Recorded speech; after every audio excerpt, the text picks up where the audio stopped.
күн достар. Бүгін Wildberries сабағымыздың соңғы сабағы упаковка. Упаковка жасау үшін бізге пузырчатая пленка керек және стрич пленка. Стрич пленка деген мынандай. Біз Каспий сабағында да упаковка жасадық, иә.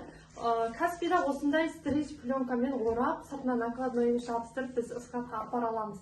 Wildberriesте ерекшелік дәл осындай қылып біз жібере алмаймыз. Бұл осындай упаковканы біз пузырчатая пленка деген бар, сонымен орап қана жібере аламыз.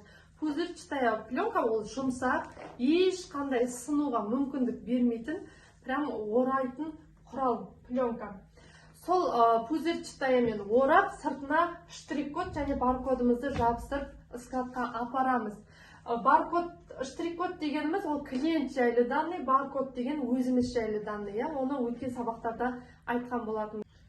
Біздің негізгі мақсат өзіміздің товарымыз клиентімізге сынбай, аман, есен жетуі бұл жердегі мақсат.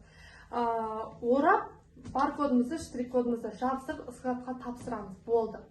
Енді достар, курс барысында құнды білім алдыңыздар деген ойдамын. Осы білімді алып қана қоймай, іс жүзінде әрекет ете біліңіздер.